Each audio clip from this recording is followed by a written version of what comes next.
So now I'm going to hand you over to Barrett and Trevor, and they're going to talk a little bit about some other important issues and kind of get into some subjects that it's really, and Trevor's another one of these people that I was able to learn so much from just by talking to him. Pentagon Papers, to understand the Pentagon Papers and the implications of the future of the current whistleblowers, and just so many things that were just all mixed up in the back of my head until I had some conversations with him. So I asked him to come and talk about some of the stuff with you, recent stuff with you, and then be able to get into it with Barrett a little bit. And then we are very soon going to be able to see our friend Chelsea. Thank you.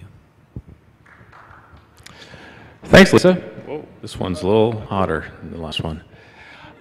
So I am really honored to be sitting here today with a writer who I have been a huge fan of for many years. Actually, this is the first time we've met is today, and it's Barrett Brown. So his writing has appeared in the Daily Beast, Vanity Fair, The Guardian, many other publications. And in 2016, he won the prestigious National Magazine Award for columns that he was writing for The Intercept while in prison. And so it is, I'm really excited to be speaking with you, Barrett. And so why don't we just jump right in? We only have 10 minutes to chat. Oh, actually, we have 13 minutes to chat. Perfect. So let's talk about the National Magazine Award and the columns that you're writing for The Intercept. If anybody hasn't checked them out, they are not only smart and insightful, but they are laugh out loud hilarious. A particular favorite of mine was your review of Henry Kissinger's memoir, and it's just an incredible read. I encourage everyone to check it out. But so let's talk about that. So you were incarcerated at the time that you were writing these articles. How did you even go about that? What was the process like from potentially writing on pencil and paper to getting your articles on the internet without ever really being able to see the finished product? The most important aspect of writing for prison is it's easy. It's much easier to get your best work done when you're confined, not just in prison, but most of my best work was done in the SHU, actually, the whole. I spent about 6 months altogether of my 4-year sentence in 24-hour-a-day lockdown unit. And so when you're in there and you have your bag of freeze-dried coffee, and your some lukewarm water coming from the little fountain, and your little metal desk, and some short pencils, and a nice, agreeable celly, you can spend 10 hours a day walking back and forth, drinking coffee, drinking water, jotting down notes on that piece of paper. And you can spend the next 12 hours, the next day, editing that, and so on and so forth, for without distractions, without the internet, without, all these other considerations. So, there's a passage in the Count of Monte Cristo in which the titular protagonist meets this abbé who's been imprisoned for 30 years in this dungeon, and the abbé explains how much he's accomplished. He shows him his composition of this book on atomic reunification that he wrote with wine mixed with blood and using quill on sheets. And the Count of Monte Cristo says, well, I wonder how much you would have accomplished had you been free. And the abbé explains, from probably much less, because I didn't have the opportunity. So when you're confined like that, you are in a sort of a paradise for a writer who really wants to do his best work. So prison with paradise. Absolutely, I recommend it to everybody. Good to know. So beyond that, so the actual process, for the most part, I'll be writing either in the SHU or in the main unit when I was a pseudo-free man in the population.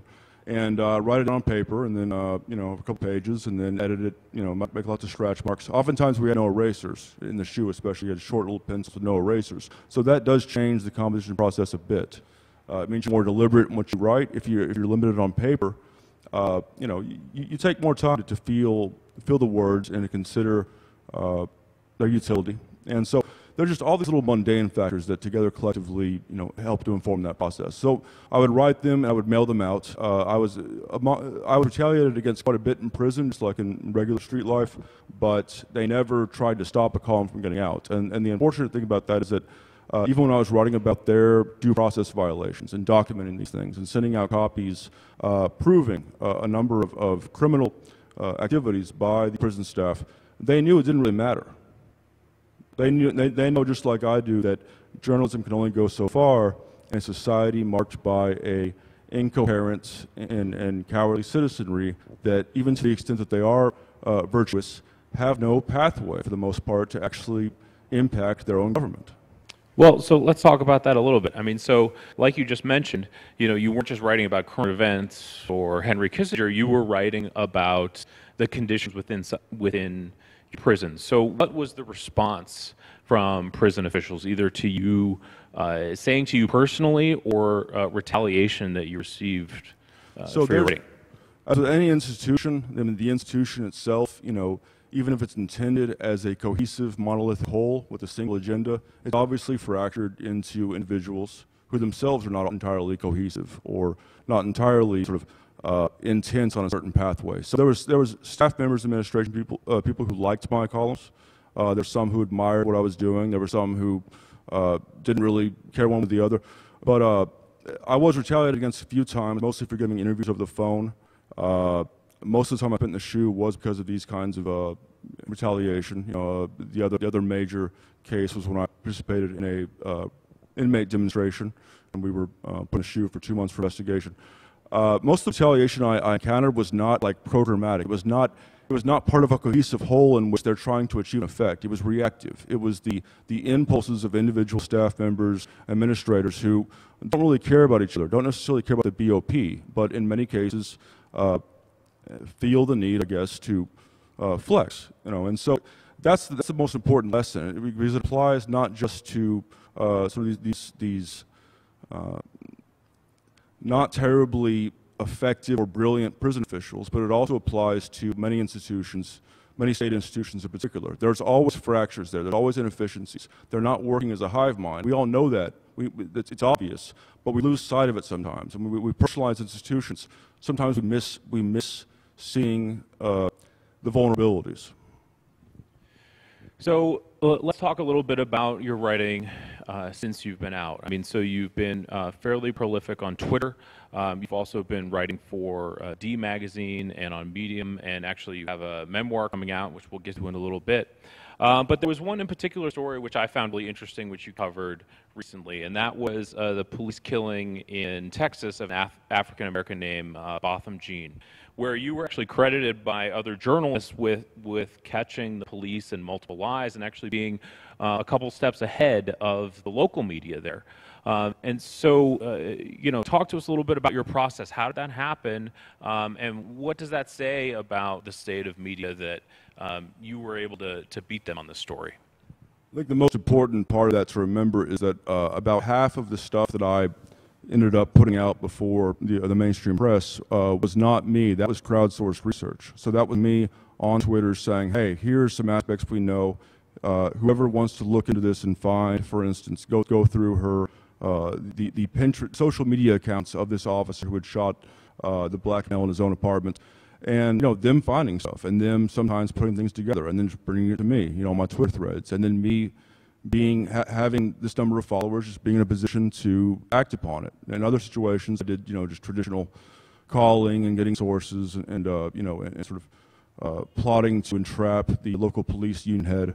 I guess it's not that traditional aspect of it, but crowdsourced research over time and time again, even when it's done very arbitrarily and ambiguously, even when it's done by people like me who are playing video games the other half of the time and not really don't have strong work ethic, it's proven itself as a viable model. And to the extent that we curate it or experiment with it, and we show journalists that it's actually something that can save them time and serve their personal ends, it can become a major aspect of how journalism is done. It could be the first fundamental change in the journalist, editor, possible fact checker format that's been around since 16th century London. Well, so that's a perfect segue to one of the main projects that you're working on right now. You actually just did a talk at Aaron Swartz Day a couple hours ago about the Pursuance project, which is aimed to be a more secure collaboration tool, if I understand it correctly. And so can you give us, we have about 5 minutes left here, and we have a couple more questions to get to, but can you give us a 30-second pitch on what Pursuance is and what problems it's trying to solve? We now know that for the first time in human history, any individual can collaborate with any other individual on the planet. We also know there's a huge constituency out there across the globe that supports open society, supports evidence-based thinking, and has the will and the means to come together to oppose these things in new and novel ways, including some which we've already proven effective. This Pursuance is a means by which to take advantage of these facts, to harness these people, put them in a space where they can self-organize into scalable, customizable, potential entities that can grow exponentially and that can someday come together in unique ways, create a superorganism, a civic superorganism, and increasingly confront the state and confront institutions that many people have sort of given up, in some cases, on reforming within those systems. And so at the same time, you also have a memoir of sorts coming out called My Glorious Defeats, Hacktivists, Narcissists, and Anonymous. Can you tell us a little bit about what is the theme of your memoir? Obviously, it covers the last few years of your life, but what are you trying to get across to readers? There's a couple sort of overlapping issues. One is that these institutions that we've inherited, we should not be surprised when they fail. They weren't invented by philosopher kings with unlimited resources and the ability to implement their vision. They grew up haphazardly by very imperfect people and are frequented and designed and maintained by certain subsets of people who, of course, sometimes are outright psychotic. And other times, even when they're noble, or have their hands tied. So we have these institutions crumbling and proving themselves to be less solid than we once assumed them to be. And that's important. The other important aspect of our age is that a lot of we can no longer look back to the 80s and 90s and 70s and 60s or any time prior to determine what's possible, to determine what's viable or probable. The framework, the environment in which human collaboration occurs has changed so fundamentally drastically in such a historically short period of time that we cannot base our course of action or the experiments we undertake, or the things we do on what others were able to pull off. We just can't. What we can do is always keep in mind that all human collaboration is what all this comes from. All of our states, all of our laws, all of our problems. And so when the means change and the possibilities suddenly increase in ways that we can't understand yet, we have to explore all these options, and I think it's viable to really do that in an effective way in the next decade or so, using Pursuance and all these other things that are coming out. Absolutely.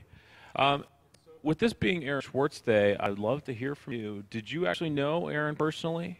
And if you did or if you didn't, how do you think about his legacy?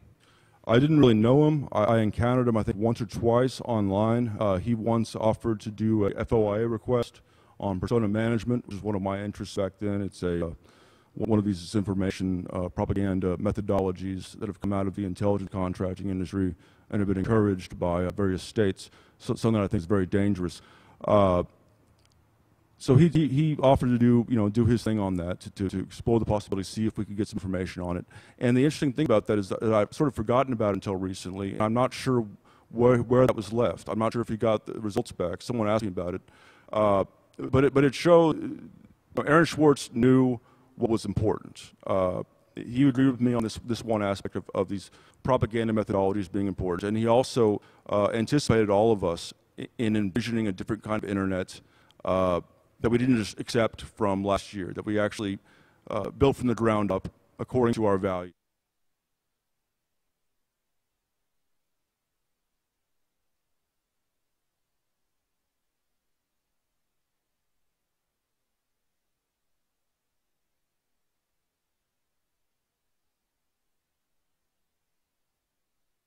At that, Barrett, thank you so much for joining me.